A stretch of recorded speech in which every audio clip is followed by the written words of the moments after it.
Om Shanti. Good morning. आज 26/9/2024 বাপ দাদা বলছেন, মিষ্টি বাচ্চারা, তোমরা শ্রীমত পর চলো, এটাই হলো শ্রেষ্ঠ পুরুষার্থ। श्रीमत पर चलने से है आत्मा की दीपक जेगे जाबे। कि बोलो, যত যত বাবার শ্রীমত পর চলবো ততই আত্মারূপী দীপক জাগবে। তার মানে কি, বাবার ডিসিপ্লিন, বাবার নিয়ম কানুন, প্রত্যেকটি কাজের জন্য বাবা শ্রীমত দিচ্ছে। সেই মত অনুযায়ী আমি যদি প্রত্যেকটি কর্ম করি, এটাই হবে শ্রেষ্ঠ পুরুষার্থ, এটাই হলো শ্রেষ্ঠ কর্ম, এটাই শ্রেষ্ঠ ভাগ্য। এর ফলে আত্মারূপী দীপক জাগবে। যত মনমত পরমত চলব, মানুষের মত, গুরুর মত, শাস্ত্রের মত, তাহলে আমাদের পতন আরও বেড়ে যাবে, অধঃপতন হবে। এই জন্য 63 জন্ম ধরে আমরা মানুষের মত, শাস্ত্রের মত, গুরুর মত শুনে শুনে আমরা রসাতলে চলে গেছি। এখন বাবা সঙ্গম যুগে এসছে আমাদেরকে উদ্ধার করার জন্য। যে আত্মারূপী দীপক, প্রদীপ বুঝে গিয়েছিল, বুঝা হওয়া প্রদীপকে বাবা জাগিয়ে দিয়েছে। কার আধার দিয়ে? জ্ঞানের আধার দিয়ে। জ্ঞান কখন হবে? যখন শ্রীমত পর চলব, যত পবিত্র হব। তো এই জন্য অমৃত বেলা থেকে শুরু করে রাত্রে শোবার আগে পর্যন্ত প্রত্যেকটি কাজের জন্য বাবা শ্রীমত দিয়েছে। প্রত্যেকটি শ্রীমতকে জেনে যদি করি, তবেই আমরা লাস্ট শো ফার্স্ট যেতে পারব। প্রশ্ন, পুরো পুরুষার্থ কে করতে পারে? আর উঁচু পুরুষার্থটা কি? পুরো পুরুষার্থ সেই করতে পারবে যে পুরোপুরি মন বুদ্ধির অ্যাটেনশন দিয়েছে এক বাবার প্রতি। বুদ্ধি যোগ, বুদ্ধি তো সবার আছে, কিন্তু বুদ্ধিগুলো কি হয়ে গেছে? পাথর। কেন হয়ে গেছে? অপবিত্রতা। তো যত যত বুদ্ধি পবিত্র হবে, বাবার সাথে যোগ লাগবে, জ্ঞানগুলোকে ধারণ করব, তবেই আমরা উঁচু পুরুষার্থী হব, তীব্র পুরুষার্থ করব।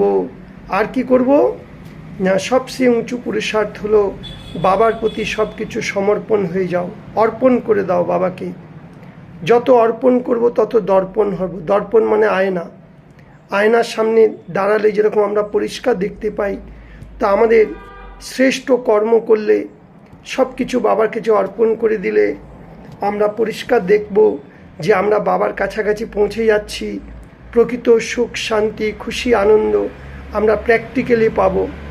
তো যারা যত কুরবান করে দেয়, অর্থাৎ ইংরেজিতে বলে উইল করা, যত বাবাকে উইল করে দেব, বাবার থেকে উইল পাওয়ার আমাদের মধ্যে আসবে। এই রকম বাচ্চাকে যারা কুরবান করে দেয়, এই রকম বাচ্চাদেরই ভগবানের সব থেকে প্রিয় লাগে। ফের দ্বিতীয় প্রশ্ন বলছে, বাবা সচ্চা দীপাবলি মানানোর জন্য বেহদের বাপ কোন রায় তোমাদের দিচ্ছে? উত্তর, বাচ্চে বেহদের পবিত্রতাকে ধারণ করো। বেহদ মানে অসীম, অসীম মানে সম্পূর্ণ পবিত্রতা। একটু যদি অপবিত্রতা থাকে তাহলে সেটাকে সম্পূর্ণ পবিত্র বলা হবে না। তো যেখানেই যখন তোমরা এই বেহদের পবিত্র হবে, এই রকম উঁচু পুরুষার্থ করবে, তবে তোমরা লক্ষ্মীনারায়ণের রাজধানীতে যেতে পারবে। অর্থাৎ ব্রহ্মা বাবা আর মাম্মার মতো যদি আমরা পুরুষার্থ করি, তাহলেই আমরা উঁচু পদের অধিকারী হব। তাহলে এখন নিজেকে দেখো, যতক্ষণ পর্যন্ত সম্পূর্ণ পবিত্র না হব, এই জ্ঞানও ধারণ হবে না। এই বুদ্ধিকে যতক্ষণ পবিত্র না বানাবো, ততক্ষণ পর্যন্ত আমাদের এই জ্ঞান ধারণ হবে না। এই জন্য বাবা বলছে, লক্ষ্মী নারায়ণের মতো যদি হও, অর্থাৎ প্রকৃত সচ্চি দীপাবলি বা কারণেশন ডে মানা সকেঙ্গে। অর্থাৎ যদি আমরা এরকম সম্পূর্ণ পবিত্রতাকে ধারণ করি, এটাকে বলে প্রকৃত দীপাবলি। অর্থাৎ আমরা যে কালী পুজো করি, আমরা যে লাইটিং করি, মোমবাতি জ্বালাই, প্রদীপ জ্বালাই, হ্যাঁ, আজকাল তো ফ্যাশন হয়ে গেছে। প্রথমে কি ছিল? প্রদীপ জ্বালানো, একটা প্রদীপ থেকে আরেকটা প্রদীপ, আরেকটা থেকে আরেকটা, একটা মোমবাতি জ্বেলে আরেকটা মোমবাতি। বাস্তবে এগুলো রং, এগুলোর কোনো মানে হয় না, এগুলোর ভক্তি। এর উদ্দেশ্যটা কি? আত্মারূপী প্রদীপ। আমি নিজে জেগেছি, ভগবান আমাকে জাগিয়েছে, আমার দ্বারা আবার অন্যকে বাবাকে জ্ঞান দিয়ে তার আত্মাকে জাগাও। এই আত্মারূপী প্রদীপকে জাগাতে জাগাতে যখন আমরা সম্পূর্ণ হয়ে যাব, সত্যযুগে যাব, তখন সেখানে আর কোনো দীপাবলি উৎসব মানাতে হবে না। কারণ দেবী দেবতারা সম্পূর্ণ পবিত্র হয়ে গেছে। শরীর আর আত্মা দুটোই পবিত্র, আর দুটো পবিত্র হওয়ার কারণে এরা সাচ্চা সাচ্চা দীপাবলি সেটাই। তাই শিব বাবা বলছে, এখন তোমরা নিজেদের কল্যাণের জন্য দেহ সহিত দেহের সব কিছুকে ভুলে গিয়ে এক প্রীত বাবার সাথে রাখো, নিশ্চয় বুদ্ধি বিজয়ন্তী হয়ে।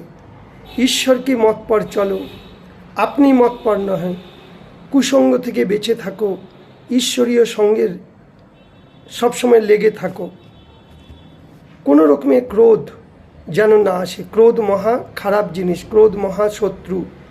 ইও স্বয়ং নিজেকেও জ্বালায়, অন্যকেও জ্বালায়। তাই ক্রোধের বশীভূত হয়ে অবজ্ঞা নেহি করো বাবার।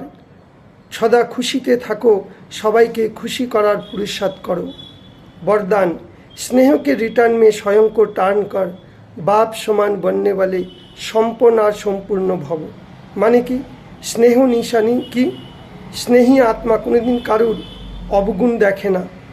স্নেহী কি গলতি, আপনি গলতি মানবে। কেউ যদি ভুল করে মনে করে এটা আমারই ভুল।